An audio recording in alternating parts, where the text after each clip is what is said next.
bang.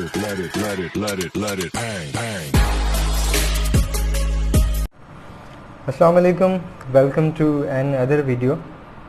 इस video के अंदर हम पोलर और नॉन पोलर जो भी हमारे पास मॉलिक्यूल्स हैं या कंपाउंड्स हैं उसको जो है डिफ़ाइन करेंगे। अब पोलर या नॉन पोलर या पोलरिटी को जो है डिफ़ाइन करने का मकसद ये है कि हमने जो क्रोमेटोग्राफी की टेक्निक्स को पढ़ा है उस क्रोमेटोग्राफी की टेक्निक्स में पोलरिटी का बहुत ही इम्पोर्टेंट रोल रहा है और जो उसकी सेपरेशन है वो पोलरिटी की बेसिस पे होती है, तो इसीलिए इसको समझना बहुत ही ज़रूरी है। अब पोलर या नॉन पोलर को समझने से पहले हमें केमिकल बॉन्डिंग को समझना बहुत ही इम्पोर्टेंट है। अब केमिकल बॉन्डिंग जो है वो जैसे कि नाम से ही है कि केमिकल बॉन्डिंग का मतलब होता है कि एक ऐसा बॉन्ड जो कि केमिकली हो से हम केमिकल बॉन्डिंग कहते हैं। उसको डिफाइन भी कर देते हैं। Chemical bonds are forces that holds atom together to make compounds और मॉलिक्यूल्स। केमिकल बॉन्ड्स जो हैं ऐसी फोर्स होती है जो कि एटम को आपस में होल्ड करके रखती है किसी भी कंपाउंड या मॉलिक्यूल के अंदर। फोर्स ऑफ अट्रैक्शन जो है वो एक जो है बॉन्डिंग या एक ग्लू टाइप जो है एक फोर्स जो भी किसी भी एटम्स को आपस में जोड़ के रखना किसी भी मॉलिक्यूल्स या कंपाउंड्स के अंदर, उसे हम केमिकल बॉन्डिंग कहते हैं। फॉर एग्जांपल मेरे पास एक जो है ये केमिकल जो है कंपाउंड है या हमारे पास केमिकल जो है एक मॉलिक्यूल है। अब इसमें ये एटम्स हैं जो है केमिकल कंपाउंड के अंदर, और ये इसमें जो फोर्स ऑफ अट्रैक्शन है इसके बीच में या एक बॉन्डिंग है इसके बीच में, हम इसे बॉन्ड कहते हैं। उसके बाद केमिकल बॉन्डिंग जो है वो क्यों होती है, केमिकल बॉन्डिंग का जो है वो कॉज क्या है केमिकल बॉन्डिंग होने का। तो सबसे पहले तो डिस्कस करते हैं कि केमिकल बॉन्डिंग जो हमें शुरू में पढ़ाई जाती थी कि केमिकल बॉन्डिंग का कॉज जो है वो क्या होता है। केमिकल बॉन्डिंग का कॉज ये है कि टू अचीव ऑक्टेट रूल।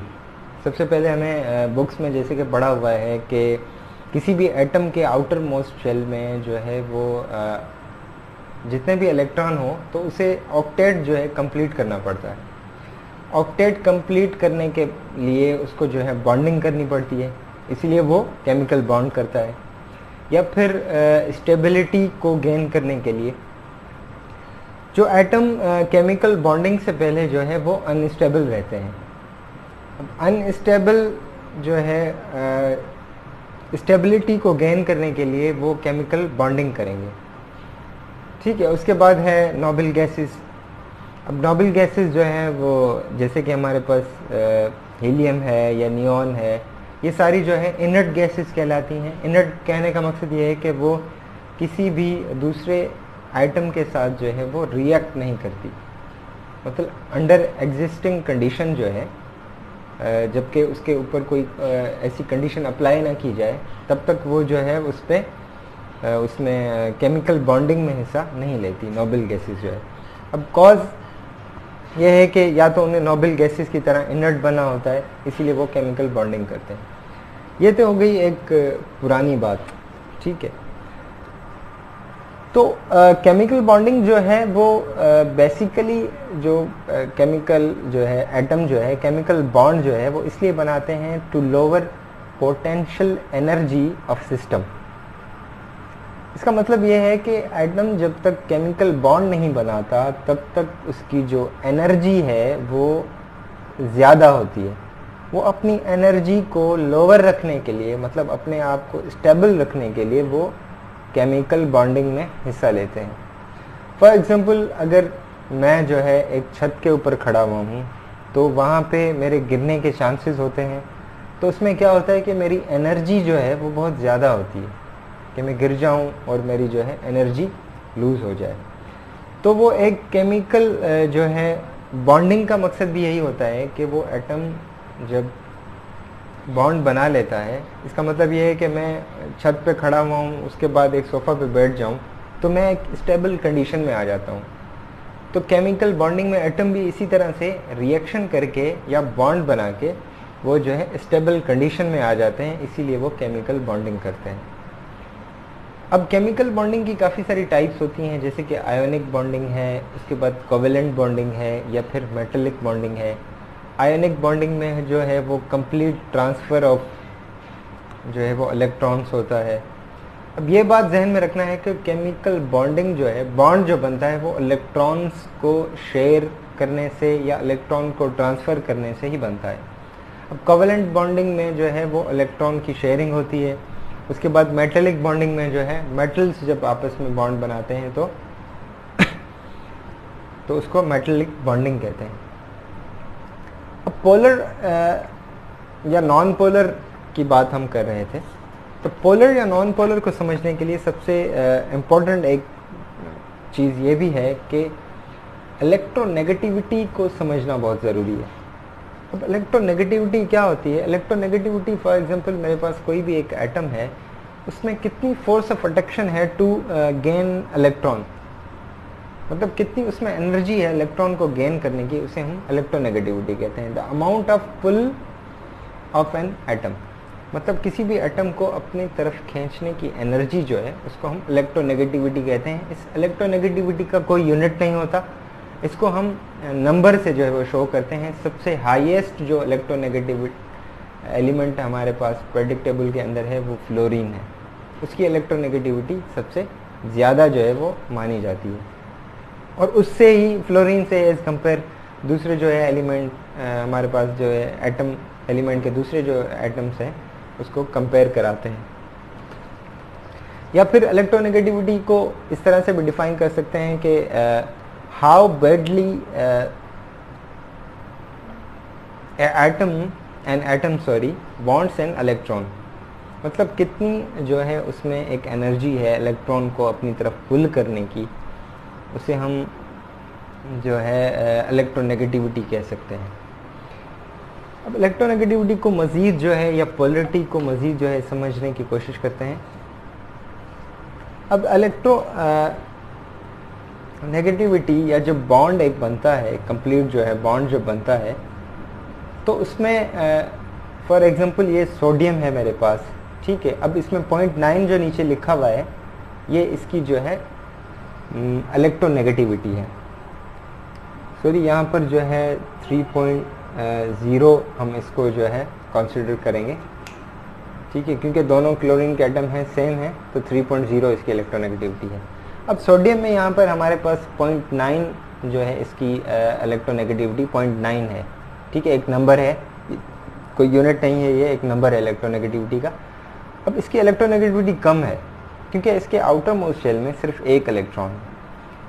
अब यहाँ पे क्लोरीन के आउटर मोस्ट शेल में 7 इलेक्ट्रॉन्स हैं, तो इसकी जो फोर्स ऑफ अट्रैक्शन है इलेक्ट्रॉन ज़्यादा होने की वजह से जो है वो फोर्स ऑफ अट्रैक्शन भी ज़्यादा है, इलेक्ट्रॉन ज़्यादा होने की वजह से फोर्स ऑफ अट्रैक्शन भी ज़्यादा है, तो ये इलेक्ट्रॉन को अपनी तरफ पुल कर रहा है। तो ये हमारा इलेक्ट्रोनेगेटिविटी को कंपेयर करें तो सोडियम की इलेक्ट्रोनेगेटिविटी कम है 0.9, और जो क्लोरीन की इलेक्ट्रोनेगेटिविटी है वो 3.0 है, मतलब इससे ज़्यादा है, क्योंकि ये इलेक्ट्रॉन को अपनी तरफ पुल करेगा और ट्रांसफ़र ऑफ इलेक्ट्रॉन होगा, और इस ट्रांसफ़र ऑफ इलेक्ट्रॉन होने की वजह से हमारे पास केमिकल बॉन्डिंग होगी। और ये केमिकल बॉन्डिंग जो है, जैसे सोडियम क्लोराइड एक केमिकल कंपाउंड हमारे पास बन गया है केमिकल बॉन्डिंग की वजह से। अभी सोडियम के ऊपर जो है पॉजिटिव चार्ज है और क्लोरीन के ऊपर नेगेटिव चार्ज है। अब सोडियम पे पॉजिटिव चार्ज होने का मकसद ये है कि उसने एक इलेक्ट्रॉन जो है क्लोरीन को जो है वो दिया है, उसकी वजह से ये इस पर पॉजिटिव चार्ज है, मतलब एक इलेक्ट्रॉन जो है उसने लूज़ किया है। और क्लोरीन ने एक इलेक्ट्रॉन गेन किया है, तो गेन की वजह से उसके ऊपर नेगेटिव चार्ज है। अब ये पॉजिटिव और नेगेटिव जो है बेसिकली आयन्स कहलाते हैं। जब ये शेयर कर लेते हैं इलेक्ट्रॉन्स तो आयन्स कहलाते हैं, और इस आयन्स की वजह से इसमें आयोनिक बॉन्डिंग कहलाती है ये। और ये आयोनिक बॉन्डिंग की वजह से जिसमें चार्जेस आ जाती हैं वो पोलर बन जाता है, ठीक है, उसकी पोलैरिटी जो है वो शो करने लगता है इस चार्जेस की वजह से। इसको मज़ीद इस एग्जांपल के साथ समझते हैं, जैसे कि हाइड्रोजन के आउटर मोस्ट शेल में एक इलेक्ट्रॉन है, और ये याद रहे कि हाइड्रोजन के पास सिर्फ एक ही इलेक्ट्रॉन होता है, तो इसीलिए उसके आउटर मोस्ट शेल में जाहिर है एक ही इलेक्ट्रॉन रहेगा। अब क्लोरीन के पास यहाँ पे 7 इलेक्ट्रॉन्स हैं, जैसे कि ऊपर थे क्लोरीन में 7 इलेक्ट्रॉन्स, तो ये भी क्लोरीन है, इसमें 7 इलेक्ट्रॉन्स है। तो इसकी इलेक्ट्रोनेगेटिविटी 3.0 है, इसकी 2.1 है। इसकी इलेक्ट्रोनेगेटिविटी यहाँ पर जो है ज़्यादा इसलिए क्योंकि इसके पास सिर्फ एक ही इलेक्ट्रॉन है, ठीक है। उस एक इलेक्ट्रॉन होने की वजह से जब इसके पास ये एक इलेक्ट्रॉन अगर गेन कर ले तो ये इसका आउटर मोस्ट शेल जो है 2 का वो कंप्लीट हो जाता है। अब इसमें इलेक्ट्रॉन अगर ये इसको दे देगा जबकि इसके पास एक ही इलेक्ट्रॉन है, तो हाइड्रोजन का बिल्कुल जो है वजूद ख़त्म हो जाएगा। तो इसकी वजह से इसमें क्या होता है कि इसमें जो है वो शेयरिंग ऑफ इलेक्ट्रॉन होती है, शेयरिंग ऑफ इलेक्ट्रॉन। अब इस शेयरिंग की वजह से ये जो है बॉन्डिंग जो है वो कोवेलेंट बॉन्डिंग कहलाती है। कोवेलेंट बॉन्ड में जो केमिकल बॉन्ड बनता है वो इलेक्ट्रॉन्स की शेयरिंग की वजह से बनता है। अब यहाँ पे कंप्लीट ट्रांसफ़र था, तो इसी की वजह से इस पर कंप्लीट चार्ज बनी, मतलब कंप्लीट पॉजिटिव चार्ज बनी। अब इसमें शेयरिंग ऑफ इलेक्ट्रॉन्स है, तो इसमें शेयर होने की वजह से इसमें पार्शियल चार्जेस जो हैं वो बनती हैं। यहाँ पे जैसे लिखा हुआ है पार्शियल पॉजिटिव, पार्शियल नेगेटिव। तो पार्शियल पॉजिटिव और पार्शियल नेगेटिव होने की वजह से डाइपोल डाइपोल जो है वो इंटरेक्शंस कहलाती हैं ये, जिसमें चार्जेस जो है वो एक दूसरे को, मतलब अट्रैक्शन की वजह से जो चार्जेस बनती हैं उससे वो जो कंपाउंड है या फिर वो मॉलिक्यूल है वो बिल्कुल पोलर हो जाता है। अब कंप्लीट नॉन पोलर जो है कभी भी कंपाउंड नहीं रहता। कंप्लीट नॉन पोलर वो इस केस में होगा कि फॉर एग्जांपल इलेक्ट्रोनेगेटिविटी का डिफरेंस जो है वो बिल्कुल ज़ीरो हो, जैसे कि इसमें है। फॉर एग्जांपल ये हाइड्रोजन एटम है, इसके पास एक इलेक्ट्रॉन, जैसे कि हमने इसमें देखा। तो इस हाइड्रोजन के पास एक ही इलेक्ट्रॉन है, जैसे कि इसमें हमने देखा। तो जब ये बॉन्ड बनाएंगे H2 जब ये बन जाएगा,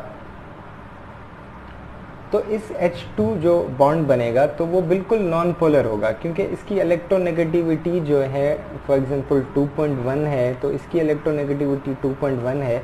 तो ये आपस में कैंसिल आउट होंगी, तो डिफरेंस जो है वो बिल्कुल क्या रह जाएगा, डिफरेंस जो है वो बिल्कुल ज़ीरो रह जाएगा। उस ज़ीरो डिफरेंस की वजह से इसमें चार्जेस क्रिएट नहीं होंगी। चार्जेस क्रिएट ना होने की वजह से वो बिल्कुल कम्प्लीटली नॉन पोलर जो है वो रहेगा। अब ये थी हमारी difference between the polar and non polar.